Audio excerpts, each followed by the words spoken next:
di The Night Show. Hai, perkenalkan kita dari HTS Host and Show. Di sini aku sebagai host. Hai, aku Aisyah Fathia Gani. Aku bersama dua host aku yang tampan dan cantik. Hai, nama aku Dr. Rizky Darwana sebagai co-host. Halo, nama aku Raisa Cikatovan sebagai co-host juga. Nah, kita di sini akan berbincang mengenai isu yang sedang maraknya terjadi di seluruh penjuru dunia, yaitu terkait pembulian dan juga gangguan kesehatan mental. Sebelum mulai, ada masih cerita menyedihkan dari Bapak sama Raisa sendiri? Nah, kalau dari aku sendiri sih dulu pernah dibully verbal ya. Kayak misal aku gendut, kamu gendut sana. Dan sana jadi ikut main. Terus aku keliling sama anak mama lah gitu. Pokoknya berlaku pada verbal. Kalau dari Raisa gimana? Nah, aku tuh kebanyakan dari Jantan. Nah, aku tuh kebetulan dibilang kurus, jadi kayak, ini kau makan dong, kau kurus banget kelihatannya. Itu dari sana ya. Iya. Berarti sama-sama verbal ya? Benar. Kalau nggak salah tuh ada pembulian tuh ada verbal, fisik, cyberbullying, sosial ya. Kalau dari audiens, ada nggak sih yang pernah mengalami hal yang seperti itu? Ada Kak. Wah, banyak banget. Hai, kamu mau bercerita nggak? Boleh Kak, boleh. Sini boleh masuk. Hai. Boleh duduk dong. Boleh dong perkenalan dulu kamu. Hai, nama aku Fetri. Kamu tadi Aku dari SMA Negeri. Jadi, kita mau lanjut dong masih bisa sampai kali ini. Boleh Kak. Dulu tuh aku pas kelas 3, sampai kelas 5, aku tuh aku tuh dipilih tuh aku terus aku juga itu aku lagi sama satu kelas aku tuh dijauhin rumah. Tapi itu kamu ini spesifiknya Iya Kak, aku jadi sama temen aku. kalau misalnya berarti kalau di sekarang ini ada anak Udah aku lagi kata-katanya mereka cuma nyedin aku doang terus terus dampaknya antara bilang aku pernah ya Pak benar aku jadi malas sekolah terus aku jadi malas belajar terus aku tuh jadi malas sekolah untuk ketemu sama semua teman aku jadi nggak mau siapa kalau bisa dari kamu gimana? Jadi kalau aku itu nggak tahu kan itu aku bersikap aku Kak karena aku tuh amal dia karena aku mikir kayak besok aku bakal diapain sama mereka besok dia terus ya jadi aku takut besok aku gimana ya di sekolah gitu jadi apalagi besok kalau itu kamu ceritanya ke siapa aku biasa ada teman cerita ada Kak aku cuma cerita ke mama karena emang kan aku di kelas beda kan ada sama mama yang cerita sama mama kenapa nggak diceritain? Aku nggak mau masalah itu aja kan jadi aku ya udahlah biarin aja kan waktu itu juga dan aku masih kecil kan jadi takut masalah itu jadi panjang gitu Jangan bully ya, jangan dulu guys. Berarti Septi kamu juga sampai kayak pengen sama datang gitu iya aku juga yang verbal gitu ya. ya Kak. Oke, Septi makasih banget ya udah mau cerita. Sama Thank you. makasih ya Kak ya lama banyak Dadah. Hai, sampai ketemu lagi di segmen selanjutnya. nah kita kembali lagi di segmen TTN Tanya narasumber. Nah kali ini kita sudah mengundang salah satu narasumber yang akan menceritakan pengalamannya. Hai, boleh kenalan dulu dong. Nama saya Muhammad Ahmad Jelas, umur saya 16 tahun, saya sekolah di Semarang Dimensi. Nah kan tadi kita mengundang Aman di sini karena Aman dulu pernah dibully. Ya. Nah apa aja sih pengalaman Aman dulu ketika dibully? Pengalaman saya itu dibulinya secara verbal maupun fisik. Verbal misalnya kayak dihina, seperti diejek rambut, kulit, dan Berarti itu verbal gitu ya? ya. Kalau untuk fisiknya tuh Ama diapain sih? Biasanya ditonjok atau enggak ditendang dan dipres pakai karet. Jebret-jebret pakai karet. Oh, sakit banget. Kalau dari dampaknya sendiri setelah dibully, apakah kamu ke pressure gitu? Depresi, susah tidur. Iya. Saya depresi, susah tidur juga. Kadang-kadang suka nggak sekolah karena saya takut diapa-apain lagi di bangku. Nah kalau dari Nisa, jam tidur kamu ada yang bisa sulit tidur atau gimana gitu? Aman-aman aja sih kalau jam tidur. tapi Alman nggak pernah sampai mau melupakan diri sendiri itu kan? bunuh diri atau gimana? Barcode zaman sekarang ya? Jangan ya. Alhamdulillah enggak ya? Enggak. Alhamdulillah. Nah. Terus jadi cara kamu menghadapinya itu seperti apa? Saya harus merasa percaya diri, jangan terlalu mendengar perkataan orang lain. Tapi kamu di sana memiliki teman gak untuk bercerita? Ada. Ada. Ngaporin gak sih ke guru BK mungkin atau ke wali kelas? Enggak, karena saya takut. Nah, berarti kamu tipenya kayak yang ya mendem sendiri aja gitu ya? Iya. Nah selanjutnya kita juga telah mengundang kerabat yang mungkin Alman kenal. Kita langsung saja panggilkan saya. Halo. Halo. Silakan duduk. Coba saya boleh diperkenalkan diri dulu. Jadi perkenalkan, nama saya Sahel Juliana Sidri. Saya sekarang berumur 16 tahun. Sahel kan yang kita dengar tuh Sahel pernah membuli Alman. Nah apa aja sih yang dulu Sahel pernah lakuin? Dulu aku gak maksud ngebully aman kok. Tapi Alman kamu kenalkan sama saya? Jadi dulu tuh aku cuma menjadiin penampilan dan fisik aman tuh sebagai candaan doang, gak ngemasuk kayak ngebully berundung kayak begitu sih. Tapi saya kamu tahu nggak sih kalau sebenarnya Alman tuh merasa sedih dan sakit hati ya dari yang kamu gitu. Kok bisa? Tentu saja. Emang sih terkadang juga pembuli itu nggak ngerasa dia yang ngebully. Emang apa aja sih yang dulu kamu lakuin ke Alman? Dulu aku menghina fisik si Alman ini sebagai candaan kepada teman yang lain. Jadi mengolok-olok warna kulitnya, menginjek rambutnya, penampilannya pokoknya. Nah tadi kan Alman bilang katanya sampai kamu juga bisa pakai karet. Nah itu kenapa? Oh iya benar, dulu saya tuh pernah menjepret Ahmad menggunakan karet karena saya tuh gabut atau iseng aja sih sebenarnya melihat muka Ahmad yang gemas ini. Oh Ya, jadi saya tuh gak sengaja. Waktu itu pernah sampai keras sekali. Waktu itu saya menyesal dan berhenti dengan cara seperti itu. Tapi tetap melanjutkan dengan cara lain. Tapi Iya, Aduh. benar. dari alasannya itu kenapa sih bisa Alman yang menjadi target kamu untuk dibully? Karena Alman tuh berbeda dengan murid yang lain. Soalnya Alman tuh dari penampilan sama cara dia berinteraksi sama orang lain juga berbeda sih. Jadi kamu merasa dia beda dari yang lain? Iya, karena perbedaan saja. Misal nggak sih kamu pada saat itu? Karena saya juga Jadi adalah apa sih yang kamu rasain? puas, Puas. senang, puas. Oh, oke. Nah sekarang jadi hubungan kalian ini sekarang apa nih? Teman dekat, dekat atau gimana? Jadi sekarang ini aku baru bertemu lagi dengan si Aman ini. Jadi Oh. udah berpisah lama banget sih. Berarti belum sempet dong buat minta maaf kalau misalnya. Tapi sekarang merasa bersalah kan? Kalau melihat keadaan Aman yang sedih seperti ini, atas yang aku perbuat ini, merasa kasihan, merasa bersalah juga saya. Alman, kalau sekarang saya minta maaf sama kamu, kalau kamu mau memaafkan, mau diterima? Boleh dong. Boleh dong. Apa dulu? Ya, minta maaf sama Jadi sekarang hubungan kalian sudah baik-baik aja ya. Ya, insya Allah baik-baik aja. Saya lain kali jangan lebih lagi ya. Nah, Kamu harus mendengar penjelasan habis ini. Ya, benar. Sebelumnya, terima kasih sudah mau menjadi bintang tamu dari kami. terima kasih ya.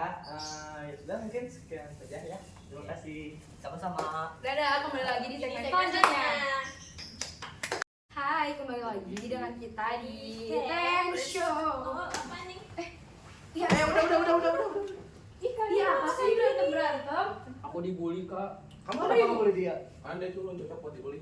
Ih, stop. Daripada kalian membuli satu sama lain, mending kalian dengerin video selengkapnya dari ahli-ahli yang sudah kita undang. Dadah.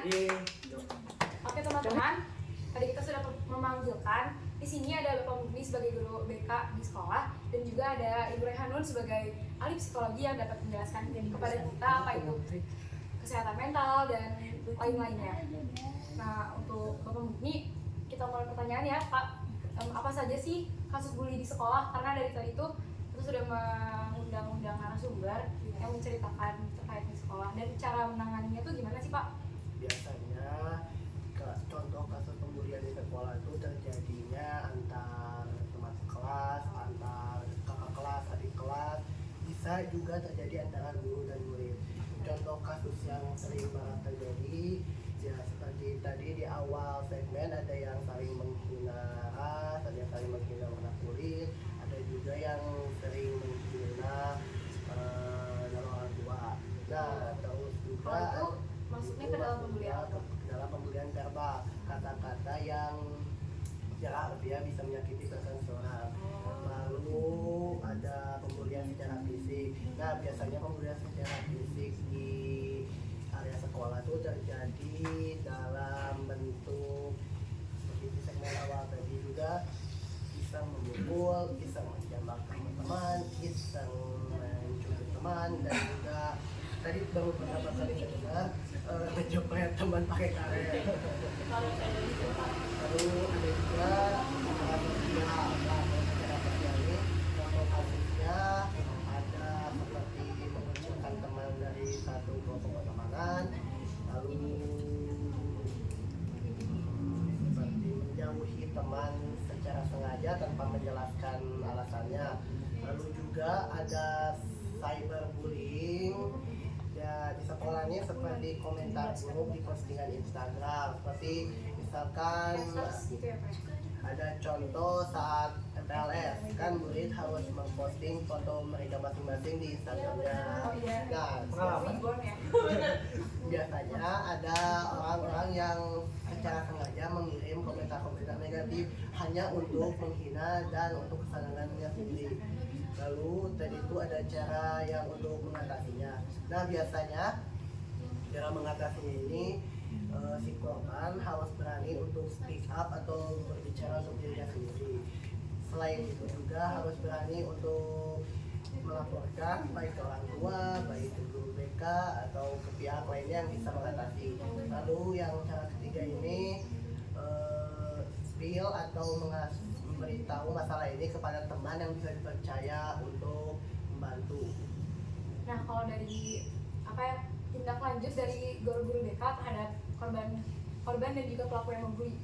Biasanya pihak bimbingan konseling ini berperan sebagai penengah atau mediator.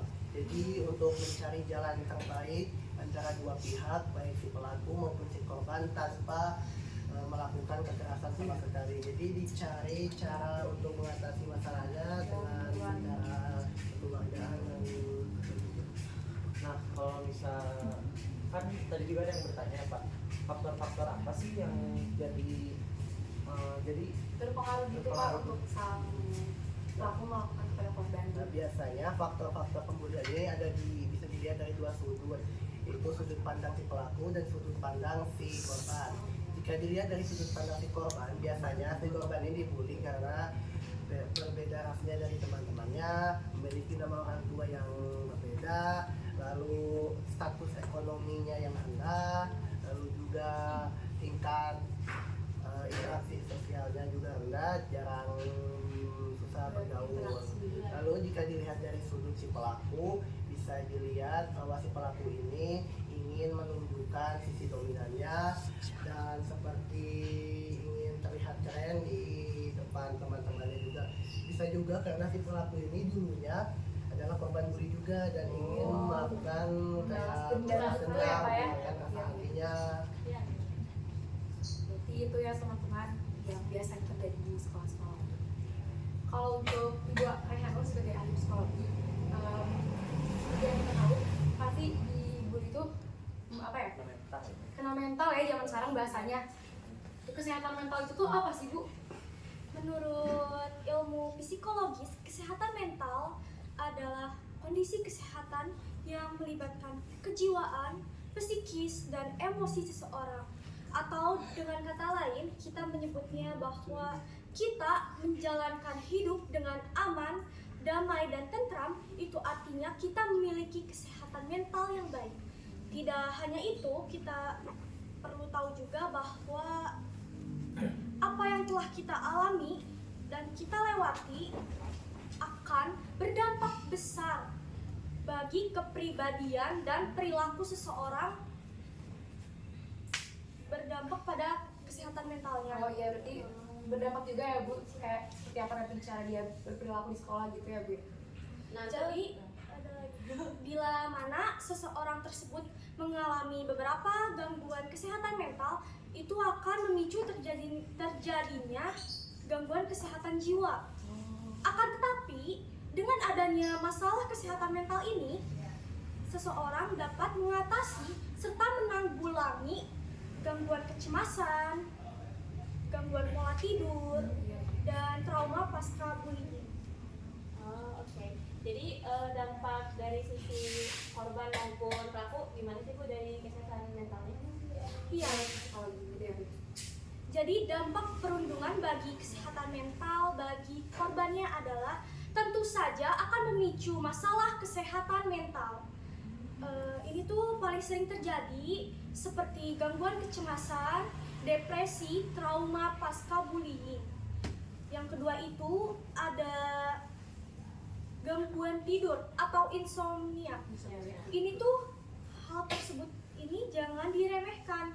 Pasalnya, korban ini mengalami depresi dalam jangka panjang yang akan mengakibatkan hyperarousal, di mana kondisi tubuh sangat waspada dan akan mengakibatkan gangguan pola tidur dan tidak terjaga.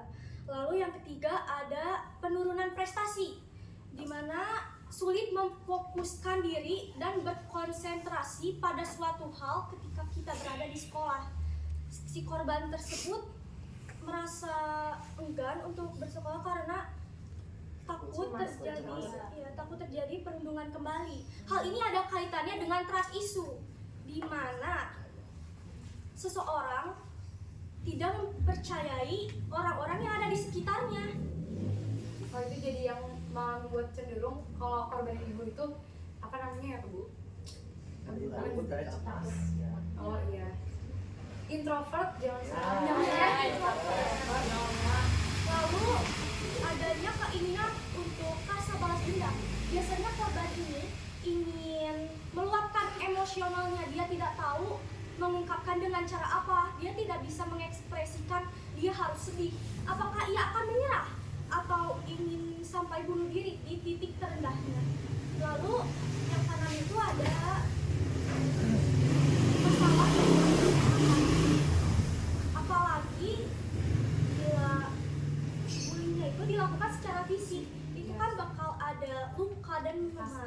Ya, ini bisa terjadi daya tahan tubuh kurang, lalu sakit kepala dan gangguan pencernaan. Ya mungkin kayak kejadian sebelumnya ya Bu ya. Iya. Nah selanjutnya peran psikologi di dunia pendidikan tuh apa sih Bu? Oh iya, peran psikologi dalam dunia pendidikan tentu saja membantu para pelajar untuk mengenali dirinya lebih dalam dengan menggunakan fase perkembangan yang ada. Lalu yang kedua itu ada membantu memecahkan masalah serta memberikan saran di luar jam pelajaran sekolah. Tidak hanya memberikan cara pencegahan, tetapi psikolog juga berperan untuk menyembuhkan trauma korban. Berarti kalau misalnya psikolog itu di luar sekolah, kalau di dalam sekolah berarti peran guru BK ya Kak sebagai yang curhat-curhat gitu. Nah mungkin kalau dari Bapak dan Ibu sendiri apa sih kesimpulan Yang bisa kita dapatkan gitu. Menurut saya kesimpulan yang bisa diambil dari materi tadi, cuman gara-gara temanmu berbeda tidak berarti kamu berhak untuk membulinya.